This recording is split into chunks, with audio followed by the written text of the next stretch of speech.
Hi guys, I'm Phoenix Carnevale, and I'm with one of the youngest badasses in the UFC, Rory MacDonald.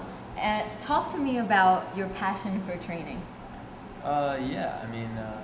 It's my job to just be at the gym twice a day, every day of the week, and I love it. I don't have to work a day in my life because I enjoy what I do. So it's like I get to play. Okay. Like I'm a big kid, and I don't know. It's just a dream come true. You're around and have been around people that are much older than you, Mm-hmm. Since you first started. Yeah. How has that affected your ability to train and the way you are in your everyday average life? It's helped me mature faster. Mm-hmm. Being around older people, and as role models, but as friends too. Mm-hmm. It's given me a positive thing to look up to, rather than maybe kids my age doing negative things. I've been able to listen to some older people who have been through it and giving me good advice, and so. Yeah. What's it like when you are with your peers though, like your friends that are your age now? How does that work? Most people are like just figuring out where they're going to go with their life, with their job, and you already have a huge job, high pressure, high profile job. My regular friends, I don't really talk about it with them. It's off topic. I mean, maybe it'll come up. They'll have a question about something, but most of the time it's just regular day stuff. I'm still a young guy. I can still relate to the things that people my age are going through. Right. It's just maybe my career is taking a bigger jump than people my age. Yeah. So how would you handle that? How are your family about this? It's a high pressure, high profile situation that even adults can't seem to handle once they get into the UFC. Yeah, my family and friends, they've handled it fine.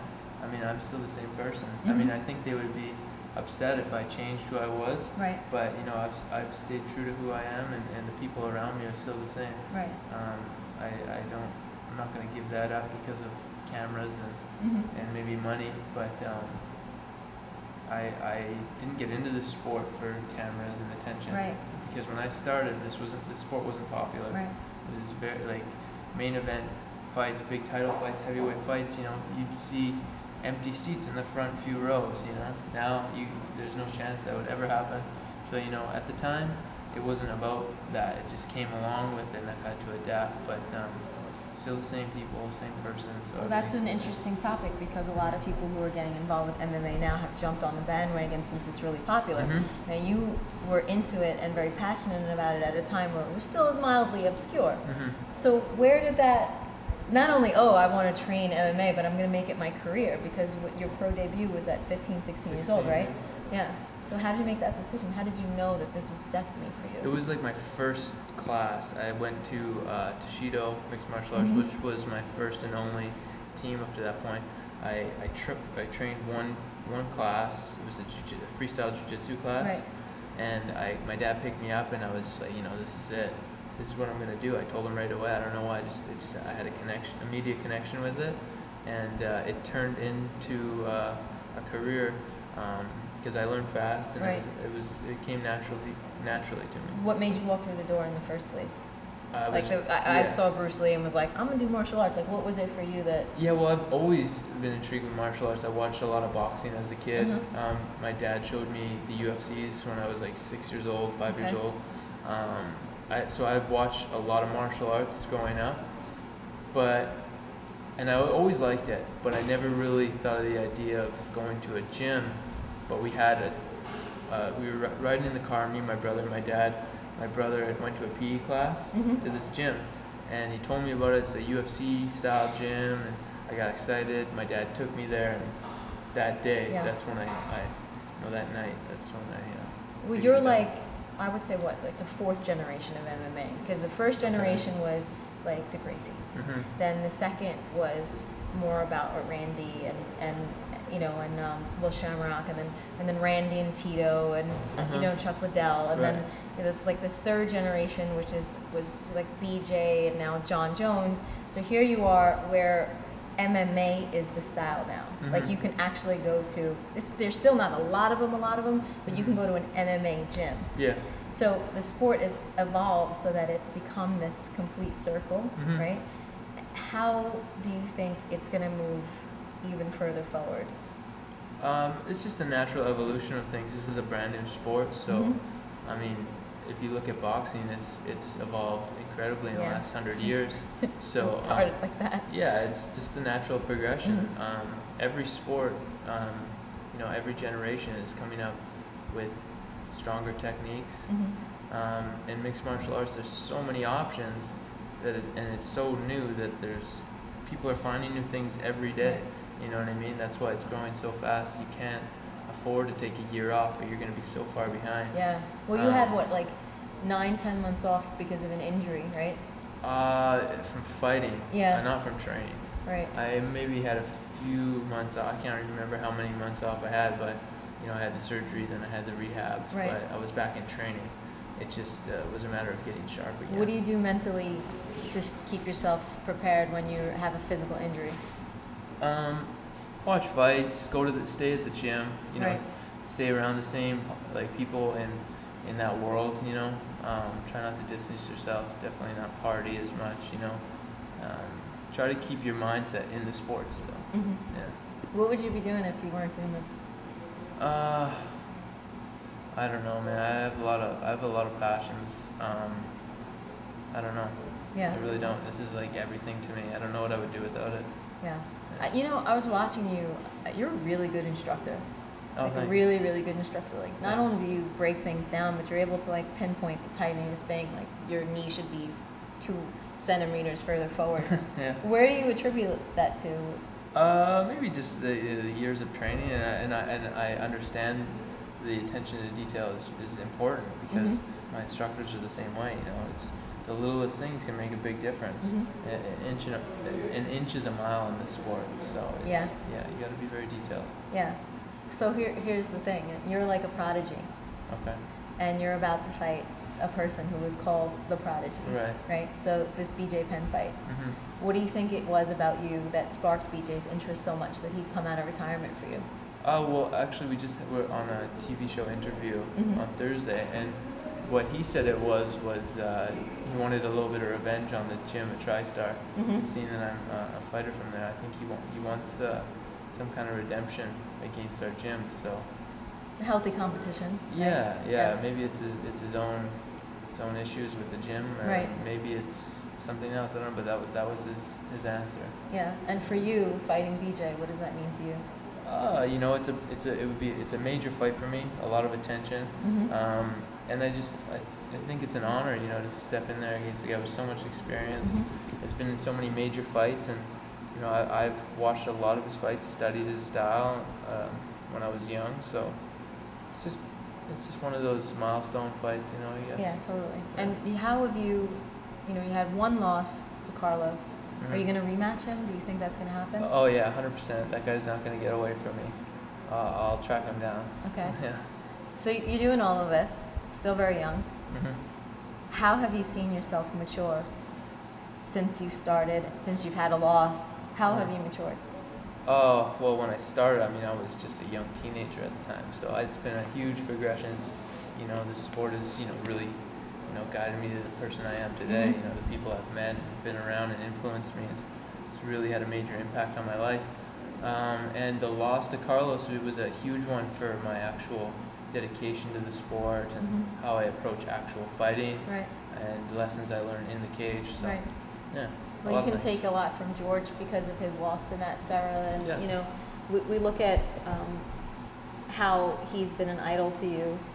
Then the weight class thing, knowing that Faraz has said very strongly that he doesn't like his teammates to fight, so that you're going to have a road ahead before you can actually go for that title shot. Yeah, of course. I still need a lot of experience. It's a major thing I lack in the top 10, even though I do feel my skills are at the top of the food chain, but I lack fight experience. Okay, so talk about the definition, because a lot of people could read that as many different things. What's the definition of fight experience? Cage time, and fighting high-profile fights. Right. Dealing with the pressures, Okay. the lights, the media is a very big one. To be the champion is more than just fighting the best guys in the world all the time. It's dealing with the pressure, handling the media, and tons of other obligations. You know, the champion is more than just fighting the best. What's your least favorite part about it? Media. Yeah. Unfortunately. No, I'm sure that's really hard, especially the fact that you have to like answer the same questions over and over and over again. I know because I ask you guys questions and I feel bad about it. Yeah. No, it's fine. It's a part of it, and it's that's what gets me paid. You know what I mean? Is the exposure that it is. So I'm adapting to it and I'm growing with it. Okay. Yeah. And what are some of the perks? Like, what are some of your favorite perks about where you're going so far? Free video games, stuff like that. You know. Yeah, people give me free things, I guess. I don't have to pay for gear anymore. Yeah, that's awesome. That's awesome. Nice. Being welcome into gyms and training with some of the best people in the world has been an extraordinary experience, you know. Do you have a nickname? My fight name is Ares, the god of war. Just represent my, the way. Birth sign? Are you an Aries? No. Ares is the god of war. It's a Greek mythological character. So. Who gave you that for us? Because it sounds like something for us. No, I thought of it. It just as kind of as the character I am in the cage. Okay. I felt like they called me the water boy at first, and it wasn't really something I liked. It wasn't. I don't know why they called me. It was like it had nothing to do with my the way I fought or anything. It was something in the gym. Right. My friends would kind of bug me about it. So I thought I needed the change because it didn't represent my character, like my killer instinct when I fought. Right. People outside the gym, they call me Romac, they call me Mac, whatever, So it's the two different things. I like Aries. I think it does fit for you. And it might change, whatever. I mean, it's just sort of when I'm in the cage, I'm not the person you're talking to right now. Okay.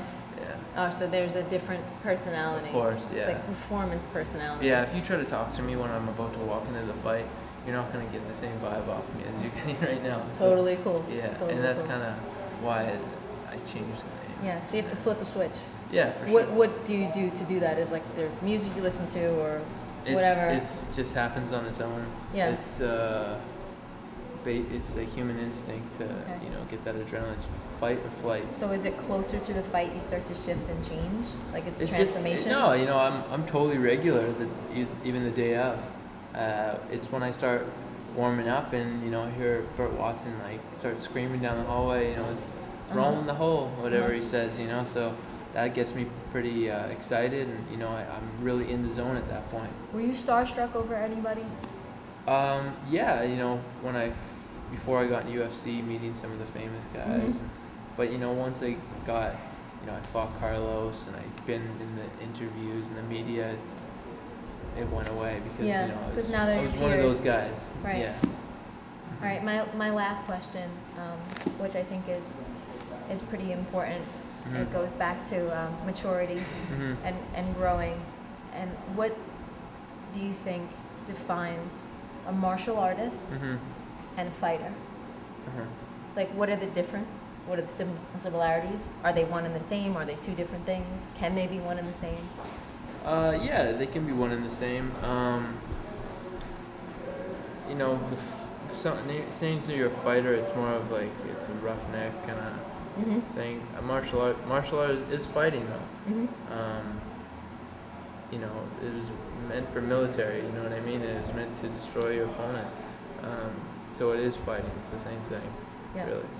Yeah. All right. It's just an art. It's an art form. Cool. Totally agree. Oh, and I knew there was one more thing I wanted to ask. You shifted and you changed gyms. You changed training partners, right? Because you needed to grow and evolve. I think martial artists are very loyal people, and sometimes we'll stay with the same camp for a long time, and that we've outgrown them. Yeah. How do you know? How do these younger guys can take advice from you when it's time to you've outgrown your place and it's time to move on? How do you know?